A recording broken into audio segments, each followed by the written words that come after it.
আসসালামু আলাইকুম, সবাইকে স্বাগত জানাচ্ছি হিসাব বিজ্ঞানের টাইপ ভিত্তিক বহু নির্বাচনী ক্লাসে। আমরা আজকের এই ক্লাসে আলোচনা করব আমাদের হিসাব বিজ্ঞান বইয়ের 12 নম্বর যে অধ্যায়টি রয়েছে পারিবারিক ও আত্মকর্মসংস্থানমূলক উদ্যোগের হিসাব, সেই অধ্যায়ের আমরা আজকে টাইপ 1-এর বেশ কিছু বহু নির্বাচনী প্রশ্ন আলোচনা করব। খেয়াল করে দেখো, আমাদের টাইপ 1-এ 1 থেকে 17 নম্বর সিরিয়ালের বহু নির্বাচনী প্রশ্নগুলো রয়েছে। আমরা সবগুলো প্রশ্ন একটা একটা করে বিস্তারিত আলোচনা করব ইনশাআল্লাহ। আচ্ছা, সর্বপ্রথমে আমরা 1 নম্বর প্রশ্নে আসি। দেখো কি বলা আছে পরিবারের বেশিরভাগ লেনদেন সংগঠিত হয় নগদে, চেকে, ধারে, বিনামূল্যে। আমাদের পরিবারের সবচেয়ে বেশি পরিবারের যেই লেনদেনগুলো আমরা সংগঠিত করি, সেই লেনদেনগুলোর বেশিরভাগ লেনদেনই সংগঠিত হয় নগদে।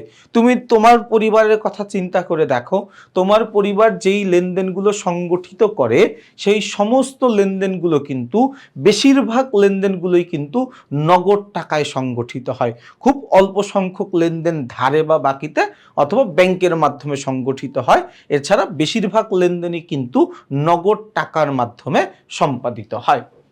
2 নম্বর প্রশ্নে দেখো কি বলা আছে পারিবারিক সুষ্ঠু হিসাব নিকাশের মাধ্যমে হ্রাস পায় কোনটি? পারিবারিক সুষ্ঠু হিসাব নিকাশের মাধ্যমে হ্রাস পায় ভোগ প্রবণতা। খেয়াল করে দেখো, আমাদের পরিবারের অনেক বড় একটা অসুবিধা হচ্ছে আমাদের পরিবারে ভোগ প্রবণতাটা বেশি, অর্থাৎ আমরা আয় বুঝে ব্যয় করতে পারি না, আমরা আয়ের চাইতে বেশি ব্যয় করে ফেলি। এবং এই যে আয়ের চাইতে যখন আমরা ব্যয়ের পরিমাণটা বেশি করে ফেলি, তখন কিন্তু ওই জিনিসটা আমাদের জন্য কিছুটা ঝামেলাপূর্ণ হয়ে যায়। এজন্য আমরা যদি পরিবারের হিসাব নিকাশগুলো সঠিকভাবে করতে পারি, সুষ্ঠুভাবে করতে পারি, সেক্ষেত্রে কিন্তু আমার ভোগ প্রবণতা হ্রাস পায়, আমার ভোগ করার যে একটা আকাঙ্ক্ষা সেটা কিছুটা কমে যায়, তাই না? আচ্ছা, 3 নম্বর প্রশ্নে আমরা দেখি বলা আছে হিসাব বিজ্ঞানের দৃষ্টিতে পরিবারকে বিবেচনা করা হয়। হিসাব বিজ্ঞানের দৃষ্টিতে পরিবারকে বিবেচনা করা হয় অমুনাফাভোগী প্রতিষ্ঠান হিসাবে। অর্থাৎ পরিবার কিন্তু কোনো মুনাফাভোগী প্রতিষ্ঠান না, পরিবার কিন্তু কোনো কারণে মুনাফা অর্জন করে না। পরিবার একটা অমুনাফাভোগী প্রতিষ্ঠান, যার উদ্দেশ্য হচ্ছে পরিবারের সদস্যদের কল্যাণ সাধন করা। যার উদ্দেশ্য কি? উদ্দেশ্য হচ্ছে পরিবারের সদস্যদের কল্যাণ সাধন করা। আচ্ছা, 4 নম্বর প্রশ্নে আমরা দেখি কোনটি, 4 নম্বর প্রশ্নে কি বলেছে, কোনটি পারিবারিক মূলধন জাতীয় ব্যয়? আচ্ছা, আমাদের পরিবারে সাধারণত 2 ধরনের লেনদেন হয়। একটা হচ্ছে মুনাফা জাতীয় লেনদেন, আরেকটা হচ্ছে মূলধন জাতীয় লেনদেন। মুনাফা জাতীয় লেনদেন মানে হচ্ছে দৈনন্দিন যেই খরচগুলো, সেটাকে আমরা মুনাফা জাতীয় লেনদেন বলি।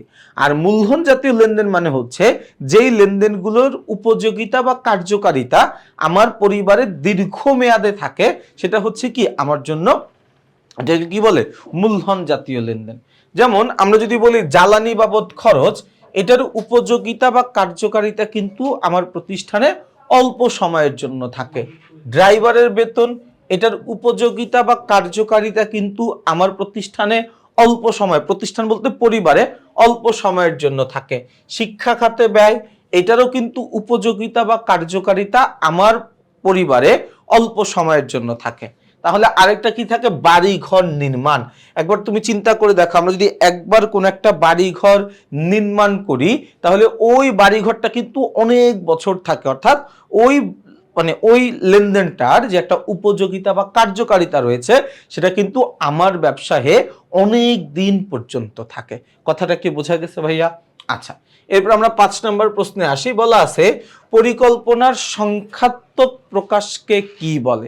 ভাইয়া, পরিকল্পনার সংখ্যাত্মক প্রকাশকে বলে বাজেট। মনে রাখবা, যে কোনো পরিকল্পনা, সেই পরিকল্পনাটাকে আমরা যদি টাকার অঙ্কে প্রকাশ করতে পারি, সংখ্যায় প্রকাশ করতে পারি, সেটাকে তখন আমরা বাজেট বলি। কি বলি ভাইয়া? বাজেট বলি।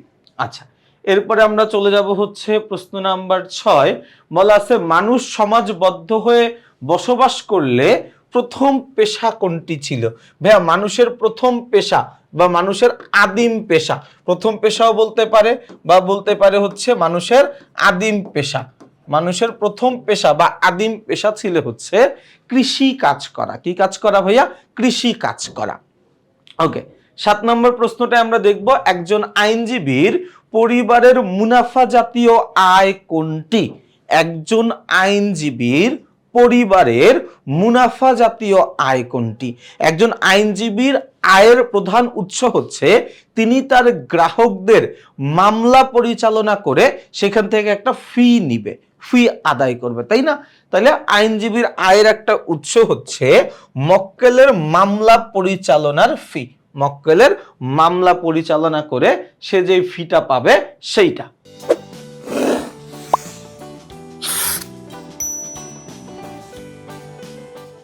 8 নম্বর প্রশ্নে কি বলেছে? বেশিরভাগ ক্ষেত্রেই কোন হিসাব নিকাশের খাত নির্ধারিত থাকে? বেশিরভাগ ক্ষেত্রেই পরিবারের বিভিন্ন হিসাব নিকাশের খাত নির্ধারিত থাকে। অর্থাৎ আমার পরিবারে আমার বাসা ভাড়া কত, এটা আগে থেকেই নির্ধারিত করা। আমার হোম টিউটরের বেতন কত, আমার স্কুলের বেতন কত, মাসে আমার যাতায়াত বাবদ কত টাকা আমি খরচ করতে পারবো, মাসে আমি আমার খাবার বাবদ কত টাকা খরচ করতে পারবো, পোশাক আশাক বাবদ কত টাকা খরচ করতে পারবো, এই জিনিসগুলো কিন্তু পরিবারে আগে থেকেই নির্দিষ্ট করা থাকে। কি করা থাকে ভাইয়া? নির্দিষ্ট করা থাকে। এই জন্য বেশিরভাগ ক্ষেত্রেই কোন হিসাব নিকাশের খাত নির্ধারিত থাকে? পরিবারের হিসাব নিকাশ খাতগুলো নির্ধারিত থাকে। আচ্ছা, এরপর 10 নম্বর প্রশ্নে পারিবারিক আয় ব্যয়কে কয় ভাগে ভাগ করা যায়? পরিবারের আয় ব্যয়কে 2 ভাগে ভাগ করা যায়। একটা হচ্ছে আমার মুনাফা জাতীয়, আরেকটা হচ্ছে আমার মূলধন জাতীয়। এই একটা হচ্ছে আমার মুনাফা জাতীয়, আরেকটা হচ্ছে কি আমার মূলধন জাতীয়। ওকে, এরপর আমরা আসবো 11 নম্বর প্রশ্নে। পারিবারিক হিসাবে কোনটি বিনিয়োগ? আচ্ছা, পরিবারের দৃষ্টিকোণ থেকে কোনটা আমার জন্য বিনিয়োগ, তাই না? এই পরিবারের দৃষ্টিকোণ থেকে আমার জন্য কোনটা বিনিয়োগ? দেখো, শিক্ষা খাতে ব্যয়, এটা আমার জন্য একটা ব্যয়। দৈনন্দিন খরচ, এটাও পরিবারের জন্য একটা খরচ। মাছ বিক্রয় থেকে আয়, এটা পরিবারের জন্য একটা আয়। পুকুর সংস্কার করা, এটা কিন্তু আমার প্রতিষ্ঠানের জন্য একটা বিনিয়োগ। আমরা যারা গ্রামের দিকে থাকি আমরা এটা ভালো বলতে পারবো, প্রতি বছর বা প্রতি 1-2 বছর পরে পুকুরের যে পাড়গুলো রয়েছে সেই পাড়গুলো সংস্কার করতে হয় এবং এটা কিন্তু একটা দীর্ঘমেয়াদী প্রক্রিয়া। একবার পাড়টা সংস্কার করলে ওই পাড়টা কিন্তু একাধিক বছর পর্যন্ত থাকে, তাই না? তাহলে এই জিনিসটাকে আমরা কি বলবো? এই জিনিসটাকে আমরা বিনিয়োগ বলবো। তাহলে 11-র উত্তর হচ্ছে ঘ। 11-র উত্তর কি? 11-র উত্তর হচ্ছে ঘ। চলে যাব প্রশ্ন নাম্বার 12। 12 নম্বর প্রশ্নে কি বলেছে? বলেছে পরিবারের পারিবারিক হিসাব ব্যবস্থার অতীব গুরুত্বপূর্ণ কারণ এটি।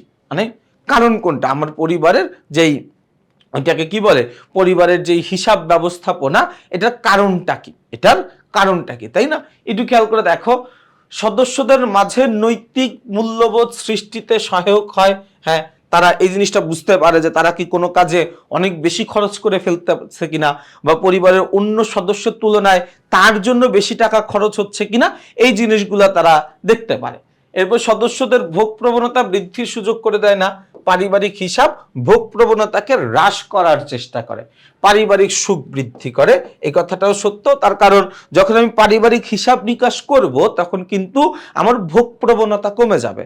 আমার যদি ভোগ প্রবণতা কমে যায় তাহলে আমার পরিবারের একটা আর্থিক সচ্ছলতা আসবে, এবং যখন আমার পরিবারে আর্থিক সচ্ছলতা বৃদ্ধি পাবে তখন কিন্তু আমার পরিবারের সুখের পরিমাণটাও কিন্তু বৃদ্ধি পাবে। তাইলে উত্তর কি দাঁড়ায়? 1 এবং 3। 1 এবং 3 কই আছে ভাইয়া? ক নাম্বার, আচ্ছা খ নাম্বার, এটা খ হবে। হ্যাঁ, এই অপশনটা কি হবে? এই অপশনটা নাম হবে হচ্ছে খ। তাহলে উত্তর হচ্ছে কি? উত্তর হচ্ছে খ। এরপরে আমরা চলে যাব। এরপরে কি বলা আছে ভাই? দেখো 13 নম্বর প্রশ্নে আত্মকর্মসংস্থানমূলক প্রকল্পের সফলতা নির্ভর করে কোনটির উপর? আত্মকর্মসংস্থানমূলক যেই প্রকল্পগুলো রয়েছে সেই প্রকল্পগুলোর সফলতা নির্ভর করে নির্ভুল হিসাব রক্ষণ ব্যবস্থার উপর। নির্ভুল হিসাব রক্ষণ ব্যবস্থার উপরে কি করে? এই জিনিসটা নির্ভর করে। ওকে, এরপরে কি বলা আছে? মিস নয়নতারা 90,000 টাকায় বাছুর সহ একটি গাভী ক্রয় করেন।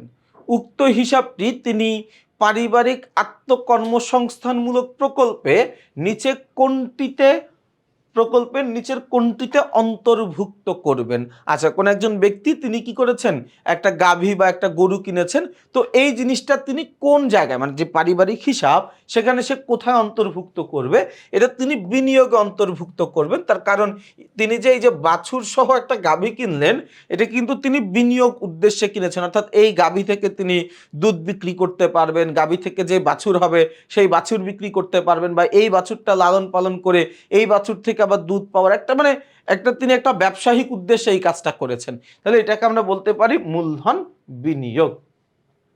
এরপর আমরা আসি 15 নম্বর প্রশ্নে, বলা আছে আয় বুঝে ব্যয় করা সম্ভব হয় কখন? আয় বুঝে ব্যয় করা সম্ভব হয় কখন? আমরা আয় বুঝে ব্যয় করতে পারি যখন আমার পরিবারের আয় ও ব্যয়ের সঠিক হিসাব রক্ষণ করলে। আমার পরিবারের আয় ও ব্যয়ের সঠিক হিসাব রক্ষণ করলে আমরা আয় বুঝে ব্যয়টা করতে পারি। ওকে, 16 নম্বর প্রশ্নে কি বলেছে দেখো, পারিবারিক হিসাব ব্যবস্থার প্রয়োজনীয়তা হলো। আমার পারিবারিক যে হিসাব ব্যবস্থা আছে সেই হিসাব ব্যবস্থার প্রয়োজনীয়তা হচ্ছে সুষ্ঠু পরিকল্পনা করা যায়, মূল্যবোধ সৃষ্টি করা যায়, পারিবারিক বাজেট নির্ণয় করা যায়। তাহলে উত্তর কি 1, 2 এবং 3, অর্থাৎ ঘ নাম্বারটা হচ্ছে আমাদের জন্য উত্তর। ঘ নাম্বারটা হচ্ছে কি আমাদের জন্য উত্তর। চলে যাব প্রশ্ন নাম্বার 17। সাধারণত পারিবারিক বাজেটের হিসাবকাল কেমন হয়? পারিবারিক বাজেটের হিসাবকালের কোনো নির্দিষ্ট সময়সীমা নাই। সাধারণত আমরা বলতে পারি সাপ্তাহিক ভিত্তিতে, মাসিক ভিত্তিতে, পাক্ষিক ভিত্তিতে বা বার্ষিক ভিত্তিতে কি করা হয়, আমাদের পারিবারিক হিসাবকালটা নির্ধারণ করা হয়। অর্থাৎ আমরা 7 দিন পর পর, 15 দিন, 1 মাস, 1 বছর, 6 মাস পর পরও চাইলে আমার পারিবারিক হিসাবটা আমরা করে ফেলতে পারি, তাই না? তাহলে দেখো ভাই, আমাদের টাইপ 1-এ যতগুলো প্রশ্ন ছিল আমরা কিন্তু সবগুলো প্রশ্ন খুব সুন্দর করে আলোচনা করে ফেলেছি। ইনশাআল্লাহ আমরা আগামী পর্বে, আগামী ক্লাসে টাইপ 2 নিয়ে আলোচনা করব। সেই পর্যন্ত সবাই ভালো থাকবা, সুস্থ থাকবা, আমার জন্য বেশি করে দোয়া করবা। আসসালামু আলাইকুম।